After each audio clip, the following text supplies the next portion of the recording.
We begin the Gemara today at the bottom of Kuf Yud Amud Beis, about 7 or 10 lines up from the bottom of the Amud. Nasan es hakesef la'anshe mishma v'chulu. This is talking about the gezel ager, that you have to pay the money to the koyanim, and you pay it to the mishmar that's serving then in the Beis HaMikdash. So it says in the Mishnah, you gave the money to one mishmar, and then you gave the carbon to another mishmar, to the next mishmar, so then that's good. But the thing is, though, you have to give the money first, and then only afterwards could you bring the carbon of Asham and get the kapara. But if you're going to bring the carbon Asham before you give the money, then it's not a kapara. That was the point that the Mishnah said. Amar Abaye, so Abaye says, Shma Mino. We learn over here from our Mishnah, Kesef Mechaper Mechza. Over here in this part of the Mishnah, it said that if a person gave the money, and then he didn't get a chance to bring the carbon yet, and the person passed away, what happens now with the money? Do the Kohanim keep this money, or do you give it back to the children because now he didn't bring the carbon Asham, so maybe you should give back the money to the children. So the Mishnah says, no, once the Kohanim get the money, they keep the money. So on that, Abaye says, Shma Mino, from here you learn, Kesef Mechaper Mechza. When you give the money, even though the carbon Asham wasn't brought yet, but there's already a partial kapara here. The Eloi Mechaper, because if there's no kapara by giving this money, so have a minimum hadal yarshim. I would say give the money back to the yarshim. My time, why? Because the father that gave this money for the koyanim, he only gave it because he wanted to have a kapara through this. But if it didn't accomplish any kapara, so that wasn't his intention to give it for this purpose, so you should give it back to the children. So the Gemara says, therefore, it must be that there is a kapara here. Ella meyata. Based on this, the Gemara asks, chatos shemesu baleh. How about a carbon chatas that a person dedicated to bring a carbon for an aveda b'sheigig that he did, but then the owner of this carbon passed away before he had a chance to bring it. So according to what you're saying, the halacha should be tepik l'chulin, that this animal should now go back and become chulin. Because we know that his purpose, his intention when he was makdish it was to bring it as a carbon chatas. But if he didn't end up bringing it as a carbon chatas, that wasn't his intention, that it should stam be hektish. So it should automatically go back to chulin because this is sort of like a condition. He didn't want it to be still a carbon chatas if he passes away. Answers the Gemara, we don't apply that there. Omri, the answer to this, chatos, shemesu ba'alel. The halacha by a carbon chatas, that its owner dies, and the halacha there is, you leave the chatos, you take that carbon chatas, and the behemoth has to be left in a place where it's not going to eat, it's not going to drink, and eventually this behemoth is going to die. You can't do anything with it. This halacha that it says regarding a chatas, hilchasa gemiri law, it's a halacha l'moshe misinai de l'misa azla, that it's left until eventually it dies. You can't bring it as a carbon anymore because the owner's not alive, and the whole carbon is just for him. And you can't also redeem it. You're not going to say it's chulin. This is halacha l'moshe misinai. A similar shayla the Gemara asks, Ela meyato asham shemesu bailov, a carbon asham that was dedicated as a carbon, but the owner died before he brought it as a carbon. Leipik l'chulin.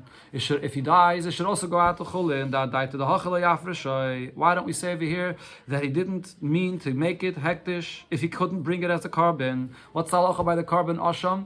So there, the halacha is you don't leave it to die, but you can't bring it as a carbon if the owner is not alive. You have to leave it to graze until it gets a mum, and then you redeem it, and then the money is used for a nedava, for a carbon.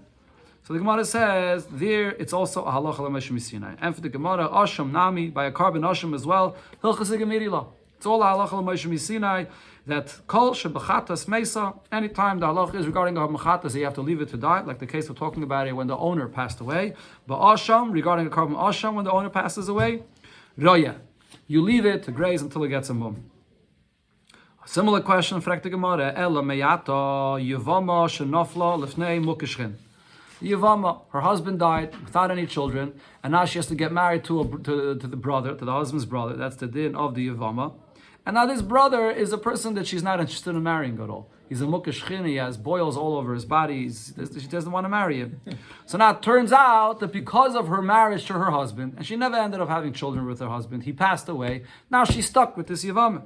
So maybe I should say, tepik b'loy chalitza. If you say that we follow this svara, that we look at the person's original intention, that once you see what developed later, so your intention originally was not for this terrible condition that developed here, so we should say over here as well, that if this woman would have known in the beginning when she got married to this man, that this is what would end up happening, that she's going to be stuck here with this kind of a yavam, so then with this kind of purpose, she'd never agreed to accept kedushin from her husband.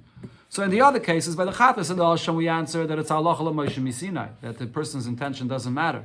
But over here, though, there's no halacha l'Moshe Misinai. So why shouldn't we say that a woman definitely did not think to get married to this man for this kind of situation that she finds herself in now? So therefore, now the whole kedushin retroactively should be bottled.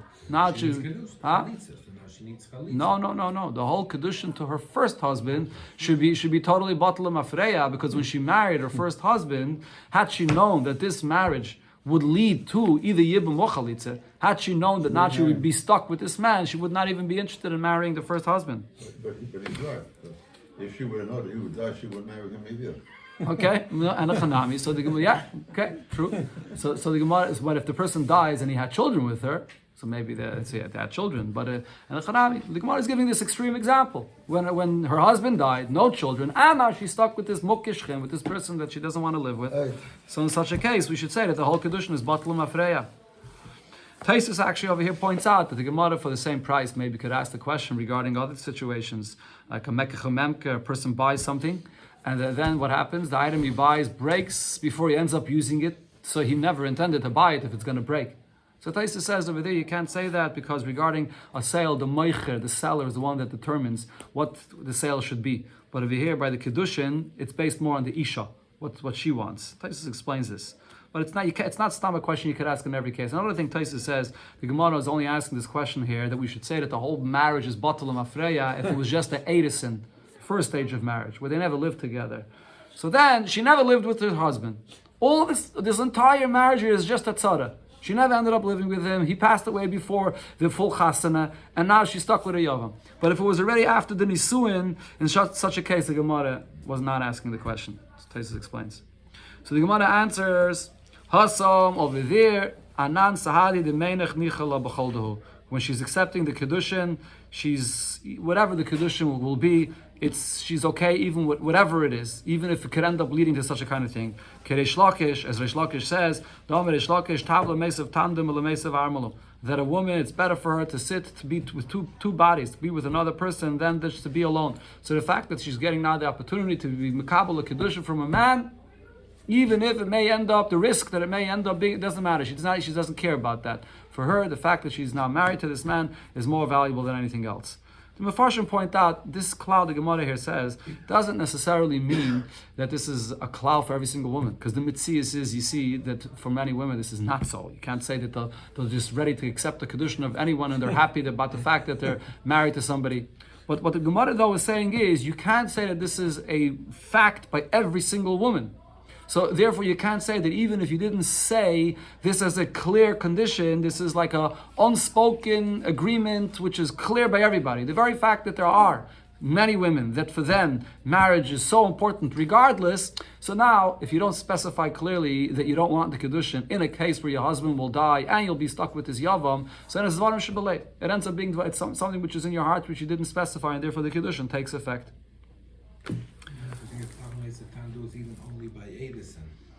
Here the Gemara is bringing it up to this case. I don't know, the Gemara brings up this Svara a lot of different times, and get to different inyanim. Here we're talking about this, I'm just teaching it as the way the Mefarshim explain it regarding this case. How it applies in other cases, it's lavdafka the same like here. Okay, going back to what it said in the Mishnah, here is a case that I mentioned before where there are two different mishmaris. The first mishmar in the Beis Hamikdash was called Yoyarif. The second one was called, what was the name again? Yedaya, right. So he gave the money that he has to pay, the Gezel Ager, to the first mishmar, and he gave then the Karban Asham to the second. So then that's good, because first you give the money, then the Asham. But if it's the other way around, you first give the Asham to the first mishmar, then you pay the money later to the second mishmar, so then it's out of order. You have to switch it. You have to give the Karban back to the first mishmar. That's what it said in our Mishnah. So the Gemara here brings a braisa machlokes about this inyan. Tana Rabbanan, we learned in a braisa. Nasan asham lo yayarev. You gave the Karban asham to the first mishmar before you gave the money, and then the kesef liyadaya. You gave the money to the second mishmar. So now in order to fix this, what do? Yachze kesef eitzel asham. So take the money from the second mishmar yadaya and give it now to the first mishmar that has the Karban asham. That's what Rabbi Yehuda holds. Chachamim say, no, you do the opposite. Yachzer asham eitzel kesef. Take the Karban asham and give it to the second mishmar that has the money in their possession. Okay, so the Gemara will explain how this machlekes. First, let's understand what the case is that they're arguing about. Hey chidami, what's the case here? If you're going to say the case here is the Yavle Asham Lo Yarev b'mishmartai. He gave to the first mishmar Yayarev the carbon asham for them to be makriv in the mishmar of Yayarev. V'kasef liyadaya, and he gives the money to the mishmar of Yadaya b'mishmartai the Yadaya in the second mishmar during the time, in the next week, when Yedaya, the mishmar of Yedaya is serving. So if so, frek the Gemara, zeh zacha b'shaloi, v'zeh zacha b'shaloi. Each one of them got their got theirs. They got the carbon asham and during their week when they were serving, and the next mishmar Yedaya got the money during the mishmar that they're serving.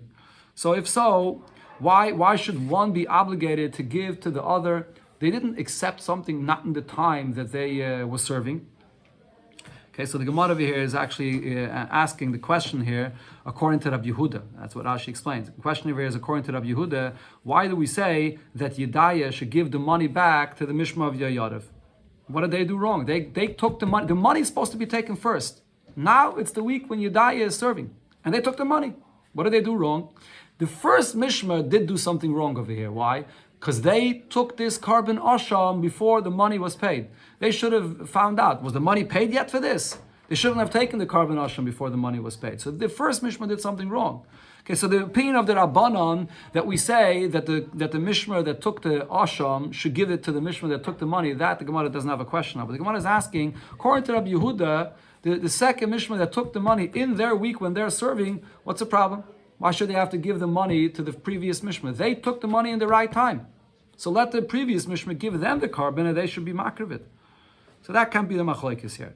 So Amar Rava explains the case of the machlekes over here is hacha b'maya skinon. The argument over here is as follows: the Yav Asham liYayarev v'mishmarti deYarev. He gave it to the first mishmar Yayarev. He gave them the carbon to bring during the time when they're serving, and the kesef liYadaya. But then he gives the money to the next mishmar of Yadaya v'mishmarti deYayarev, when it's still the week and the time when the Yayarev, the previous mishmar, is still serving. So now, if you think about this case, each one of the groups of the Kayanim here did something wrong. The first mishmar that accepted the carbon, the asham, before the money was paid, they shouldn't have accepted the carbon yet, because there's no point to this carbon before the money is given. The second mishmar took the money has to be given first, but why did they grab the money during the week when the previous mishmar is still serving? So here the question is, who do we give a knas to for accepting something they shouldn't have? Rabbi Yehuda Salva, Rabbi Yehuda holds, Kiv the Lav Mishmer is the Yedaya, since the second Mishmer of Yedaya accepted the money too early, it's not that yet they're weak to serve, so Yedaya can sinulate. So therefore, this second Mishmer that took the money, they're the ones that get a knas. Therefore, they're the ones that have to give this money back to the previous Mishmer, Yayarev, which is still in the middle of serving, and let the previous Mishmar Yayarev bring the carbon asham. But with Rabbanan Savri, the Rabbanan say, no, the first Mishmar Yayarev that accepted the carbon also did something wrong. That Shalai Kedin hu Avod B'nei Yayarev.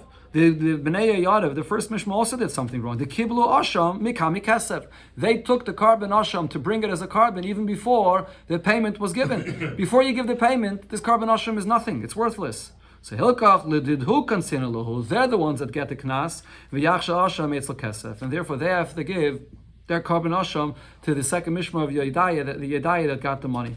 That's the machlekes here. Because it's out of order, Each right. Well, according to Rabbi Yehuda, it was out of order. The second one, according to the Rabbanon, the first one took it out of order. Exactly. So therefore, you have to give it back to the second mishmar. But it's not even their mishmar. So they'll give it later. They're going to get, wait till the next week, basically. Tanya. They both didn't make mistakes? No, they both made a mistake. The only question is, who made a bigger mistake and deserves the knas? They both made a mistake, so they're arguing over here who made the bigger mistake to get the knas. Tanya, in another brayso we learned about Rabbi Yehuda's opinion.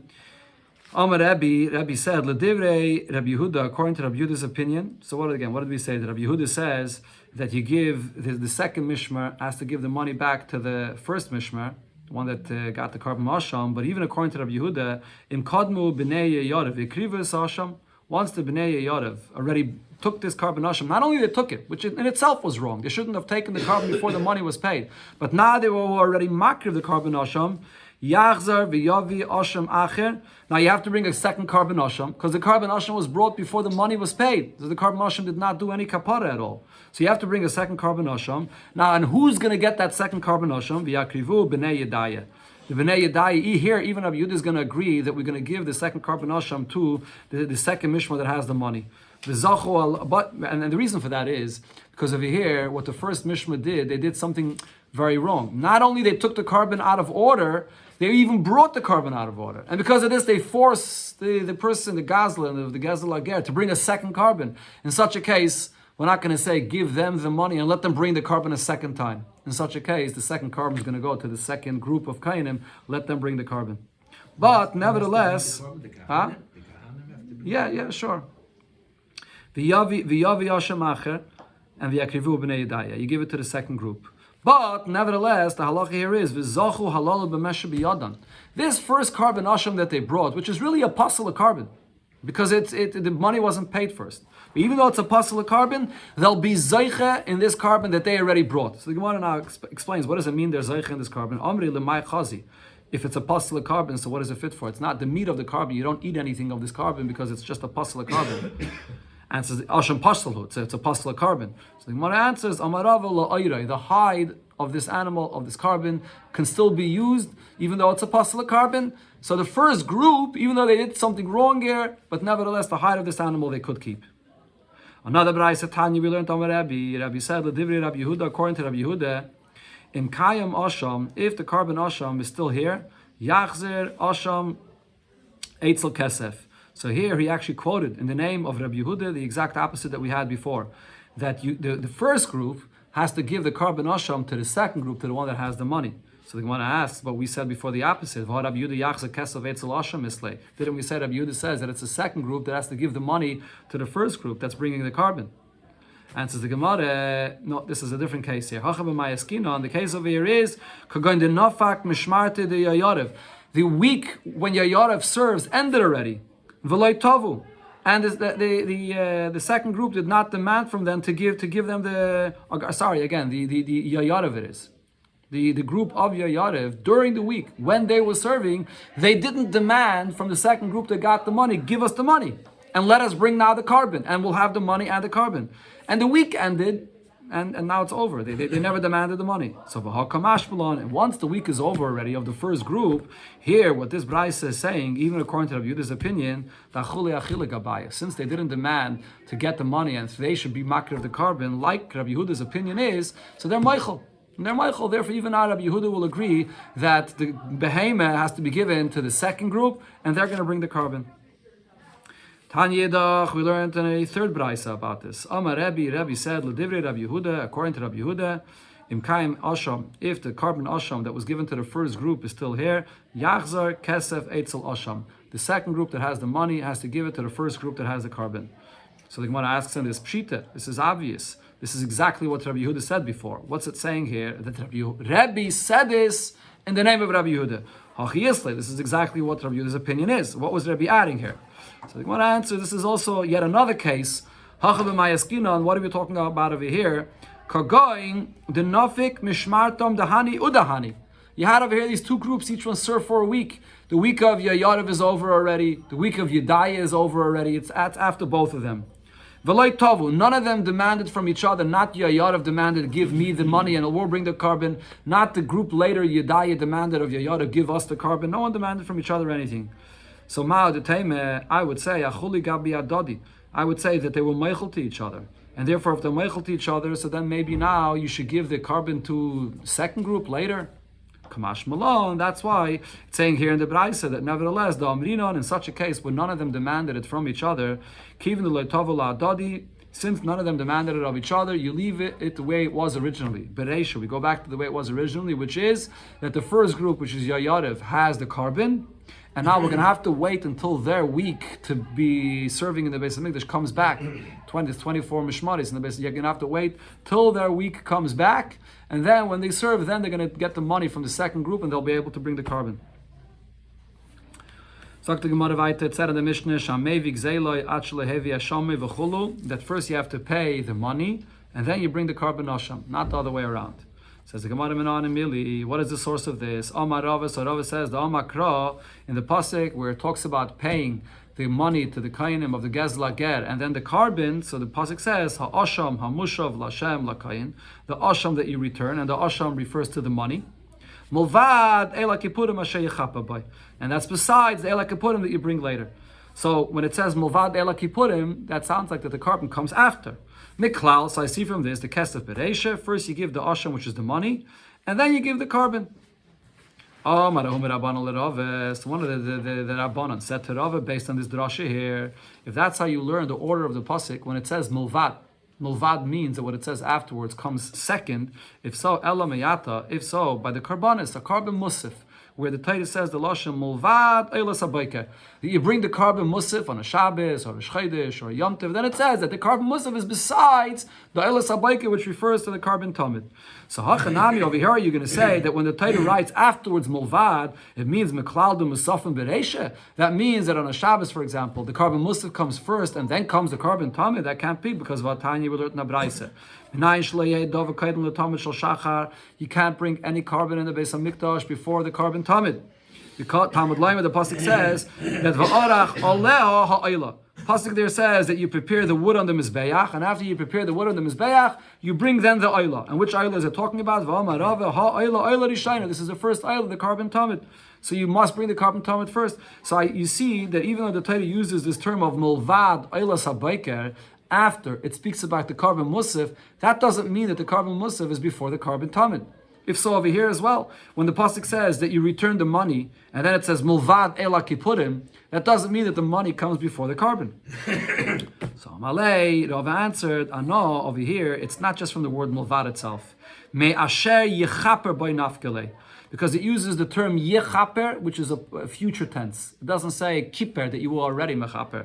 So it says mulvad ela kipurim asher yechaper, which will atone for later. That means vadayin like kippur. It wasn't mechaper yet. So that's the dig. That's why over here when it says mulvad, it means that it comes after the money that you already paid before. So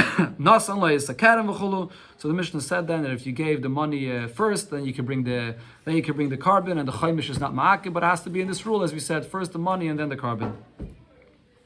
In Abraisa we learned a similar halacha. Here, this is a Abraisa regarding a person that is mayel and hektish, which is a person that misused something from hektish b'shoigig. So over there as well, what's the halacha? You have to pay back the keren, a chaimish, another fifth, and a osham. Same halacha here, like by gezel ager.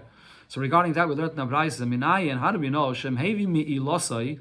If a person brought back this item that he misused or that he took from hektish, so he first returned the money or he brought back the item. He didn't bring yet the carbon osham for this. Or the opposite, Ashama, he brought the carbon asham, he didn't bring back the item itself that he took from hektish. Shalayatza is not yotzi, he doesn't get his kapara. Talmud Laima, the pasuk says, Be'el ha-asham v'nislachlai. So in this words, Eil ha-asham, Eil refers to the carbon, asham refers to the actual money or item that he took that he has to return, then he gets a kapara. How do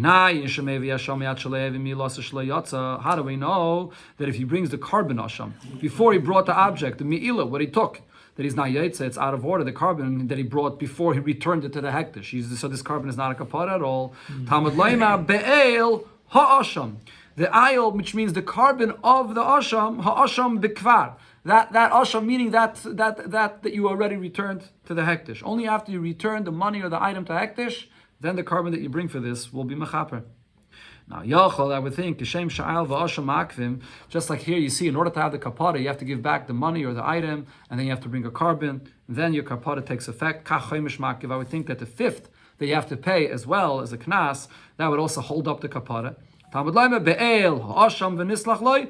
These two details, which means ayil v'asham ha'akvim behektish. That has to be the carbon, the ram, and the asham, which is what you're guilty for, what you took, that you have to give back. But ven chaimish ma'akiv, the chaimish, the fifth that you have to add, that's not ma'akiv. This is the brayso that it says regarding mi'ila, which is a very similar kind of halacha to our case, because over here and there you're giving the keren, the chaimish, and the asham. So now we say like this: V'yilmad hektish mehedyet. You could compare this case of hektish by meila to our case over here of a person that stole gezel ager. You have to pay for the gzela of a hedyet. And we compare as follows. And also the hedyet mehektish. You can learn the hedyet from a hektish. And the Gemara explains, hektish mehedyet. I compare the case of meila, which is stealing from hektish. We learned that out from the case where a person stole from a ger, from a hedyet, as follows. Ma osham dahasam keren, just like the word osham, that it says by gezel ager, it refers to not the carbon osham, it refers to the actual money that you stole. The Gemara before explained how we know this, that the word osham refers to the money. Af osham dahacha keren. So too the term osham that it says here in the Torah regarding stealing from hektish, meila, the word osham also means the money or the object that you stole. And on the other hand, the hedyet mehektish, you could also learn out the case of stealing from a ger, from a hedyet, we could learn out from hektish. Ma hektish, just like you see over here regarding hektish, ein chaimish ma'akiv, returning the fifth, that's not ma'akiv the kapara, av hedyet nami, so too by the hedyet, when you have to pay up for the gezla ger, ein chaimish ma'akiv. The added fifth is not ma'akiv the kapara. Hadron aloch, hagoizel eitzeh. This is the conclusion. We shall return to you the 9th Perek of Masechta Bava Kama, Perek Hagoizel Eitzim. Okay, we begin the 10th and the final Perek of Masechta Bava Kama, which will continue discussing halachas of Gzeila as well. Here, the first few Mishnayos of this Perek will discuss Gzeila when somebody else used this Gzeila that this person stole. What's the halach in such a case? A person stole food and he gave it to eat to his children. Or another case, he stole and this person just left it for them. He passed away and he left it for them. And now it's in their possession. Peturim. The children are pater to pay for this that they have now, for this that they ate from this gzeila, or for this that they have it now in their possession. They're peturim milashal, that is. They're pater to pay from this. Okay, we'll see in the Gemara the reason for this. However, if this is an item which there's achrayis for this, usually this refers to properties. Properties is something that doesn't go anywhere, and no matter where it is, you can use it. There's responsibility for this, meaning it can be a payment for something and it doesn't go anywhere. That's usually what it refers to. But as we'll see in the Gemara over here, it doesn't necessarily mean only karka. It could also be something else which is like karka, which is there and you know who it originally belonged to. In such a case, chayav l'shalom. They're going to be chayav to pay. Okay, we'll see more in the Gemara regarding this last case. The Gemara will explain what this is, what this means. Amar Rav Chisda said as follows: Gazal v'loy nisyashu abaylam. You stole something, and the owner did not give up on this, so there's no yush here. Now, ba'acher, someone else came. And he stole it from the Goslin, so now you have a second Goslin that steals it from the first Goslin and he ate it. So now the original owner, he wants to come and collect payment from the Goslin. Who does he collect from? Ratza mizeh goyve v'ratza mizeh goyve. He can collect from either one of these Gazlanim. They're both Gazlanim. The first one and the second one. Why? My time. Kol kama de l'nisyasha abaylim. As long as the original owner did not give up from this item that was stolen from him, b'rishusei the marekai. The item is still his. He still has ownership and possession over it, and therefore, just like the first one that stole it is a Goslin and he has to pay, the second one is also stealing it from the original owner. It's still in his possession, and therefore he can come and collect from either one of them. When you get to the second Goslin, there's a discussion about this. There is one opinion that the second Goslin is not really a Goslin. The first one is the Goslin, and the second one is really a mazik. He's a damager, huh? No, there's no shinui. The first one had it in his possession, and the second one came and ate it. So there's no. The second one came and ate. By eating it, he's just a mazik. But according to Rashi, according to many Rishonim, both are gazlanim. There's a gzeila physically when you take something out of someone's possession, when you move it from his house into your house, and then there's another kind of gzeila, even when it's in the gazlin's house, but the second gazlan that comes and eats it and takes it out of this world, that's also a gzeila. So they're both gazlanim. That's a simple pshat of the Gemara, and therefore the original owner can come and take it from either one of them. So now the Gemara asks on this, based from what we learned in our Mishnah, Tanan, the Mishnah said, Hagoizel, person stole, and then Omachal es Bonov. He gave this gzeila to eat to his children. Or he stole and then V'yiniach lifneim. He left his gzeila for his children. Peturim elashalim. The children are pater to pay. Fragt the Gemara now to Yufta the Rav Chisda. This refutes what Rav Chisda said. Here you see the children ate it, or the children have it in their possession, so now they're the gazlanim. And nevertheless, what does the Mishnah say? The first gazlan pays. The second gazlan does not pay. Amalach Rav Chisda, so Rav Chisda will answer you, there's no question from our Mishnah, because Ki Tanya or Ki Tanan Hahi, what is our Mishnah speaking about? La'acha Yiyush. After the original owner was Meyayish. The whole halacha of Rav Chisda was when there's no Yiyush.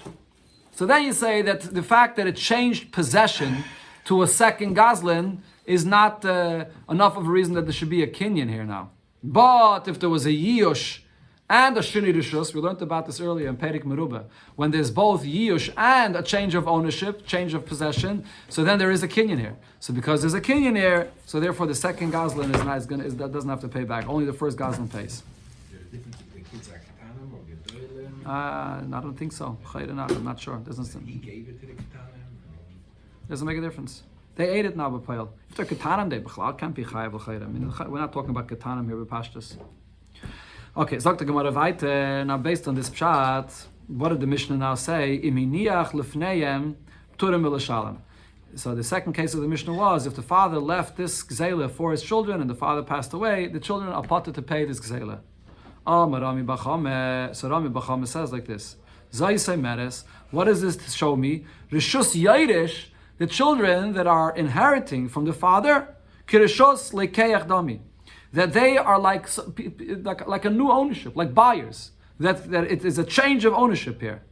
What's the point that he's saying? Because how did we just explain this before? Why did the children not have to pay back? Because there's a kinyan here. What's the kinyan? The kinyan is the fact that there's a yiyush, like the Gemara just explained. We're talking about in the Mishnah there was a yiyush, and a shini rishus. What's the shini rishus? Because the yirusha is like a lekeach, it's a total new possession, and therefore they're kind of, that's why they don't have to pay back.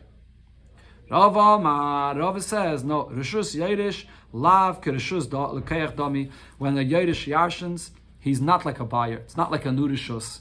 So therefore you can't say over here that there's a shinu rishus, and that would be the reason why the children don't have to pay this back.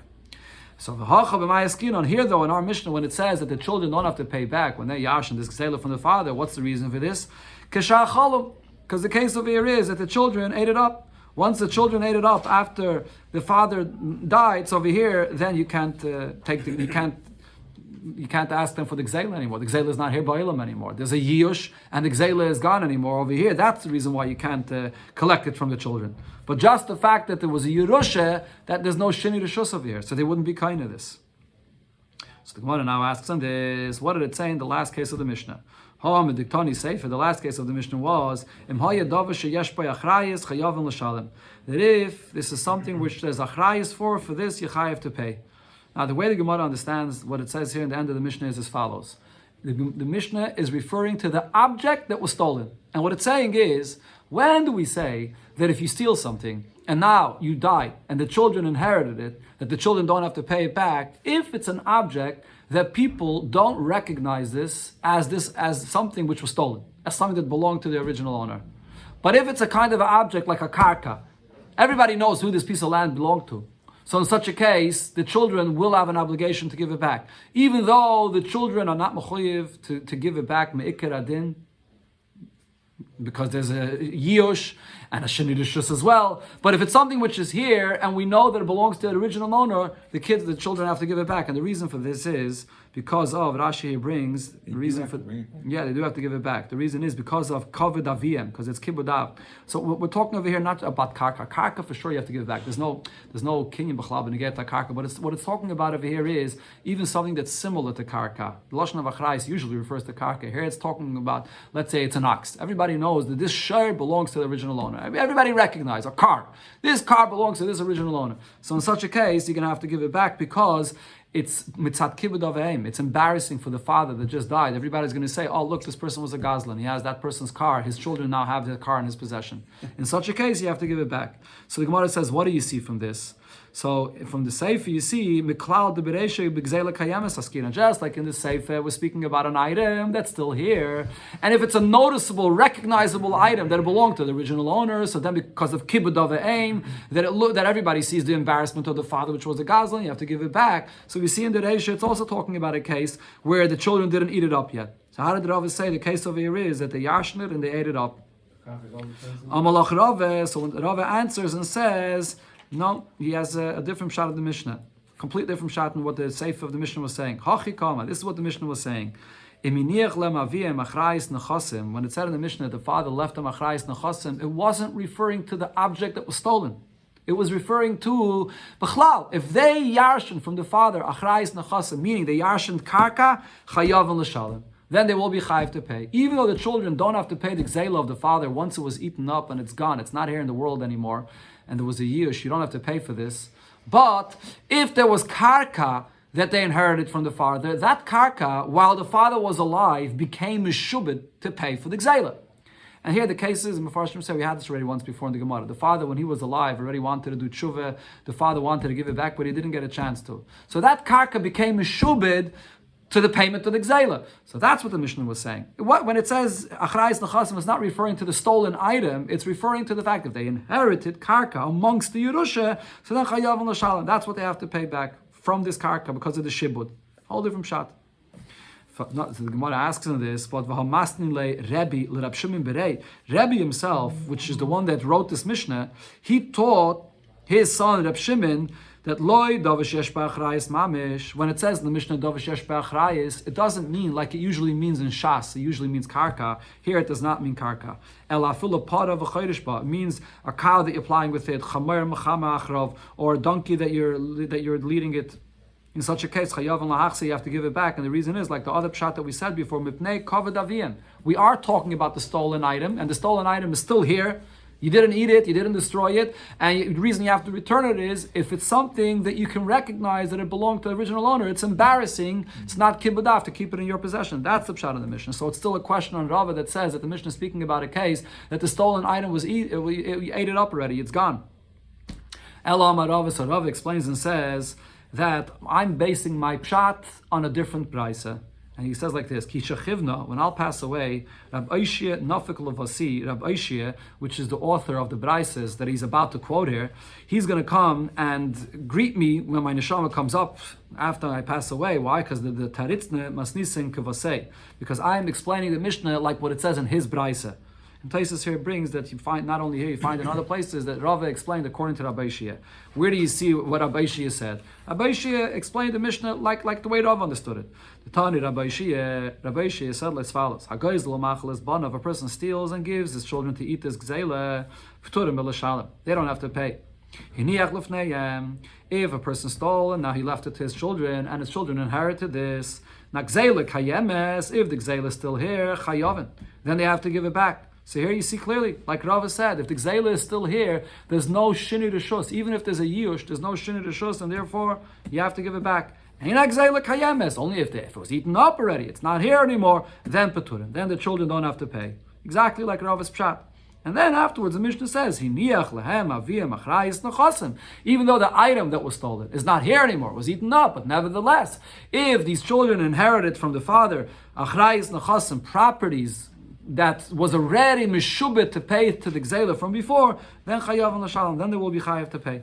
So there we see like this pshat that Rava said, the pshat in the Mishnah. Let's just see one more thing here. The Gemara says based on this. Amamar, what did it say here in the Braise? Ein gzeila kayemes.